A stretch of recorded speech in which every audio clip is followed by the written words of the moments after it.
And a good image can say things that weren't necessarily there when the picture was taken. Like taking a shot like by Bruce Gilden.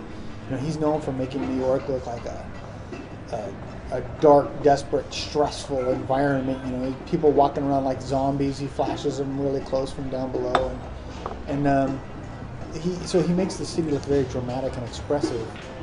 But that's not all there is to New York. And for him, if somebody smiles, which is a natural thing to do, it ruins his show.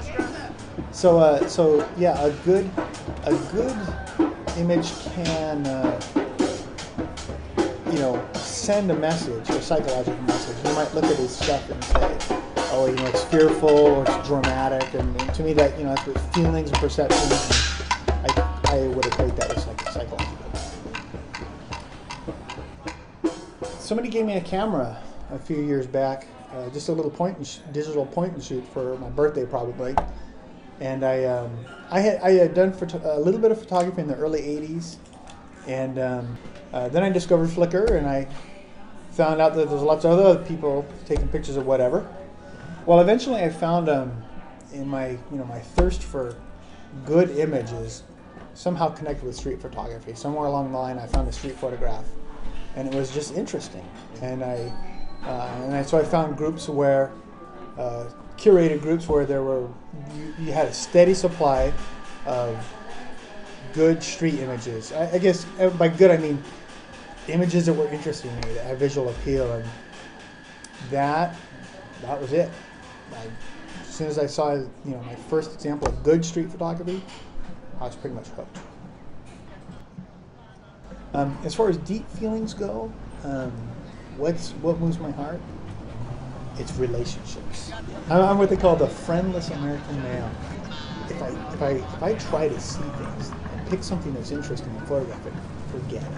The less I think about aesthetics, the better off I am. My natural inclinations are things like color and wide expanses.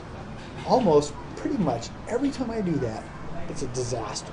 Things that I'm attracted to that I think will look good in a picture, I try to take the picture. Most of the time it doesn't work. Maybe it's just like street. Maybe it's you have a 1% success rate and that's all anybody gets. And so I don't think about composition. What I do is I get really close to somebody. They are the composition. There's nothing else in the frame. It's just the person.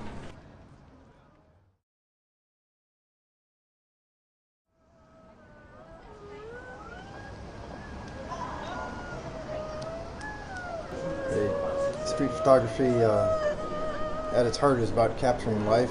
Street is about people and humanity.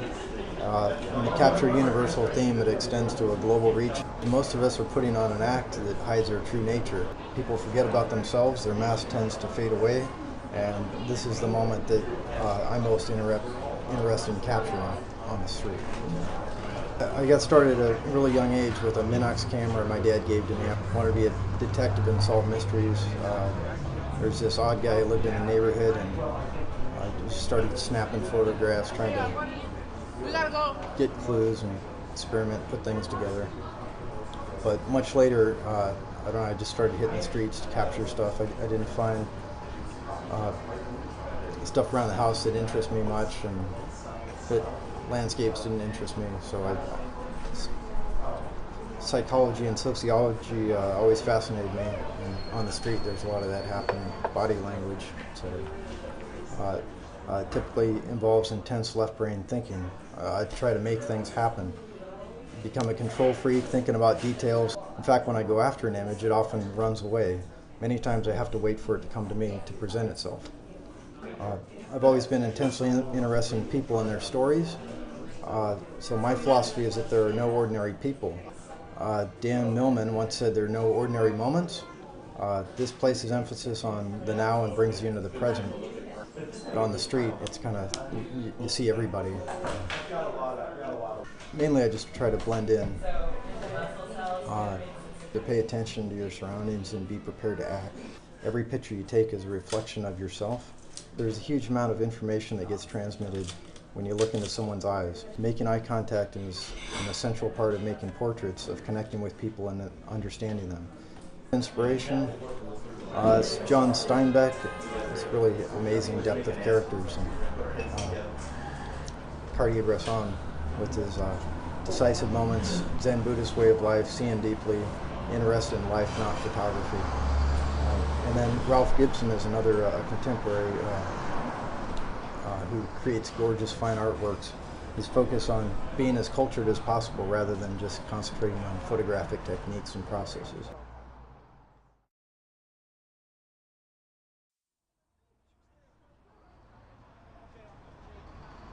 I think street photography, obviously about the street, the life of people, and go on the street and shoot about what's going on in the street, what's around me, and how people interact with the space and the building, the surrounding, and everyone has a story to tell, and when you shoot it, you know it, and when you go home, you develop it, you see it. I'm an urban designer, and I took a couple classes when I was in school, photography classes, because I was in architecture school, so I got interested shooting a lot of buildings, lighting, and forms. When I look at my picture, and one time I think one of the professors looked at my picture too in a presentation, and she told me that your picture is really good, but you're awfully lonely guy. I was like, why? I never thought of that way. I was like, well, your photo kind of tells me a lot of solitude, a lot of just buildings, lighting, and at that point I was like, wow, that's a really interesting way to look at it. And I never thought of it because what attracts me is just the forms of the buildings, and the lighting, and the shapes and everything. And then I started looking into my picture again. I was like, wow, a space without people in there is not kind of meaningless. We design spaces and buildings and all this open space for people to use. When you have to have people in it, it's kind of meaningless.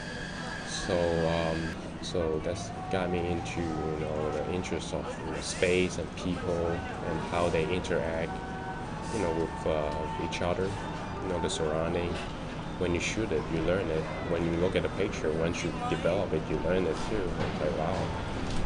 So it's interesting that when you shoot it, maybe one element that attracts you to it, and then once you get home and look at the picture, there's more into it. Like, wow, I thought I only see this, but you see the picture is like maybe you find 2 or 3 or more things in the picture that is really fascinating.